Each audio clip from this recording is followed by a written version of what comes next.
The plastic chair was the color of old mustard and approximately as comfortable.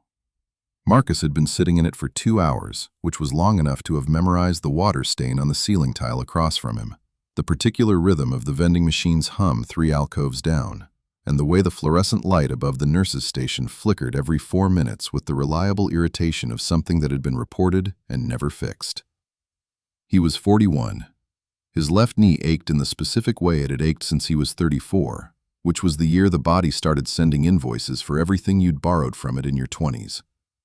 He had a paper cup of coffee from the machine down the hall that tasted like it had been brewed in a different decade. He was waiting for news about his father, who had gone in for what was supposed to be a routine procedure 3 hours ago, and whose surgeon had not yet appeared. He was not, by any measure, having a good afternoon. Which was when the door opened and Ray Colton walked in. Marcus saw him before Ray saw him, which gave him approximately 3 seconds to decide what to do with his face. He used them poorly. Ray was scanning the room the way runners scan a track, efficiently, taking in the whole space in a single practiced sweep, and his eyes landed on Marcus with the specific quality of recognition that meant he'd also needed a moment to place him, and had placed him, and was now doing his own version of the same calculation. They looked at each other across 12 feet of waiting room and 22 years of history. "Ray," Marcus said, deciding the only dignified response was to act like this was completely unremarkable. "Marcus," Ray replied, matching his register exactly, making the same decision. Ray crossed the room and sat 2 chairs down, close enough to be civil, far enough to be honest. He had a jacket on despite the warmth, the kind of man who ran cold now. His hair was shorter than Marcus remembered, more gray at the temples than the last photograph Marcus had seen of him, which had been in a magazine 4 years ago, and which Marcus had not sought out and had also read cover to cover. Ray looked at the ceiling rather than at him, already tired of the smallness of small talk. "Father or mother?" Marcus paused. "Father, you?" "Mother," Ray said, quieter. Marcus nodded. Ray nodded. The vending machine hummed. They had run against each other 11 times between the ages of 17 and 22. Marcus had won 6. Ray had won 5. The math was simple, and the math was, in the way of all simple math between complicated people, completely inadequate to describe what those 11 races had actually been. What they had been was this: the kind of rivalry that makes you better than you would have been alone, and costs you more than you realize until it's over. They'd come up through the same regional circuit, run the same distances, been coached by different men with different philosophies who had nevertheless produced, in Marcus and Ray, 2 runners of such precisely matched ability that the athletic community around them had begun to speak of them as a single phenomenon. 2 sides of the same argument, 2 answers to the same question. The question being, how fast can a person go when someone equally fast is right behind them? Marcus had gone to the Olympics at 23. Ray had not, by a margin of 0.04 of a second at the trials, which was a distance so small it existed more as an idea than a measurement, and which had ended Ray's career not because he couldn't have recovered from it, but because he had chosen, quietly and without drama, and to the bafflement of everyone who knew him, not to. He just stopped. Retired the word before anyone expected it. Enrolled in a university program. Become, in the years that followed, a high school track coach in a small city 300 miles from where any of this had happened, where he lived with his wife and 2 children and a reputation for producing runners of unusual quality, none of whom would ever know what it had cost him to teach them. Marcus had gone to the Olympics and finished 5th, and come home to a country that was warm about 5th place in the specific way that countries are warm about things that almost happened.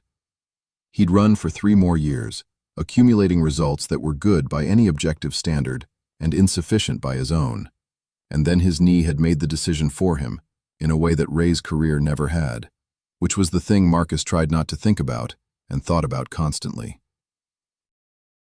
30 minutes passed in approximate silence. Not complete silence. The waiting room had its own weather system, other families arriving and settling and receiving news and departing, nurses passing through with the focused economy of people who had long since made peace with the fact that waiting rooms were where other people's lives pivoted. Marcus and Ray existed in a bubble within it. 2 men with too much history for small talk and too much caution for anything else.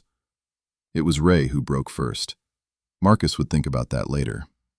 Still looking at the middle distance, his tone conversational but deliberate, a man opening a door and standing back to see what comes through, Ray said, "I saw the documentary. The one they did on the 2004 trials."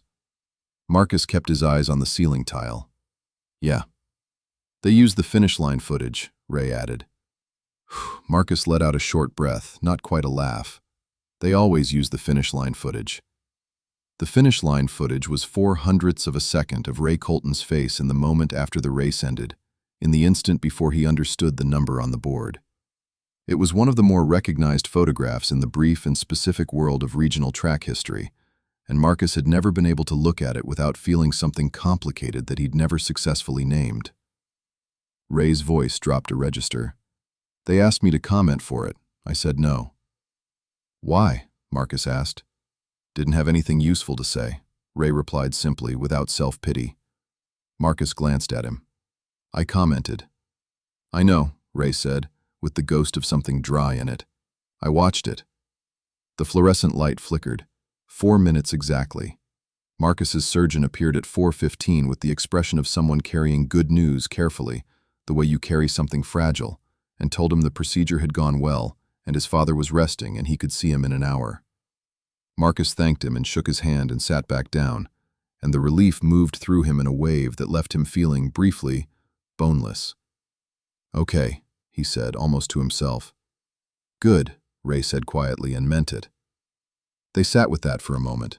Then, the words arriving before he'd decided to say them, Marcus asked, "Do you ever think about it?"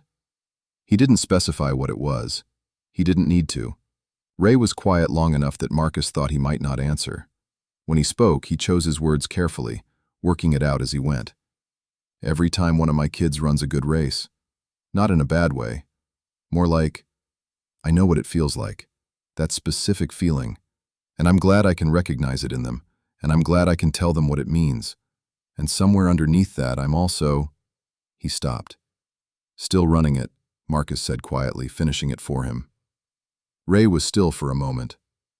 "Something like that," he admitted. Marcus turned the paper cup in his hands, not accusatory, just asking the question he'd carried for 2 decades. "Why did you stop? After the trials. You could have come back. Everyone said so." Ray took his time with that, too, the answer of a man who had lived with the question long enough to have made an uneasy peace with not fully knowing it. "I was tired. Not physically. The other kind." "Yeah," Marcus said, understanding this more than he wanted to. Ray turned to look at him then, directly, no performance in it. "Did you get what you went for?" The question landed with the precision of someone who had spent 20 years coaching, which meant 20 years of asking people the questions they were avoiding.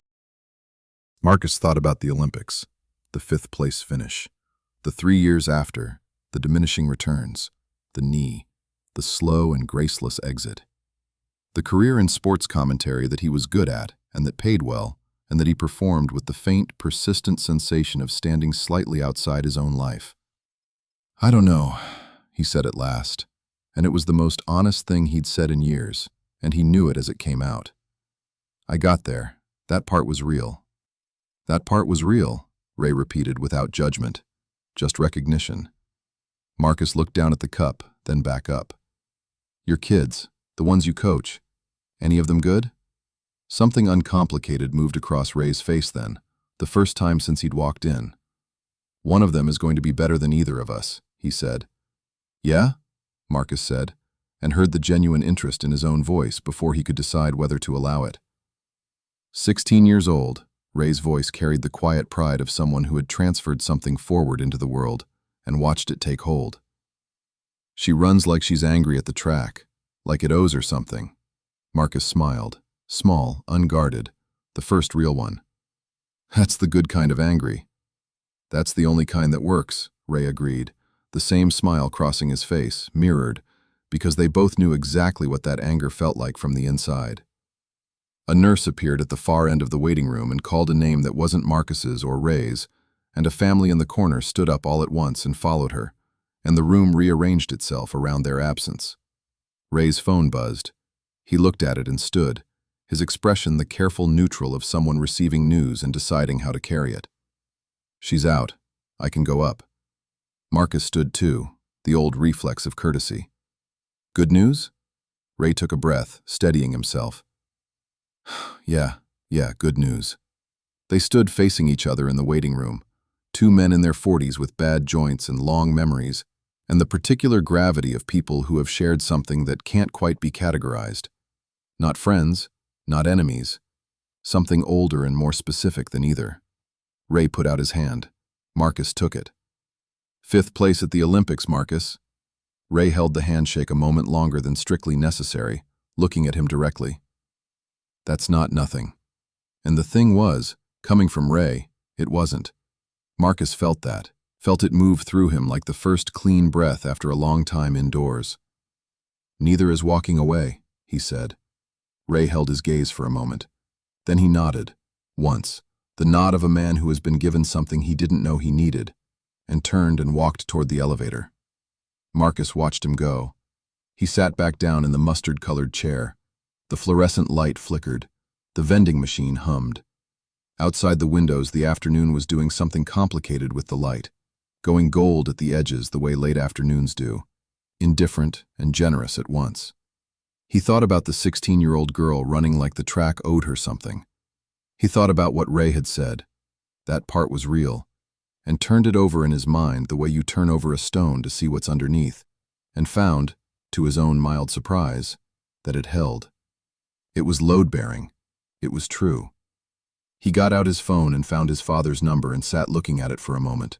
The name on the screen, the fact of the man being upstairs, alive, recoverable, and something in him that had been rigid for a long time without his noticing settled, slightly, into a new position. Not fixed, not resolved, but moved. He put the phone away and waited, in the particular way that people learn to wait when they've finally stopped running from the waiting.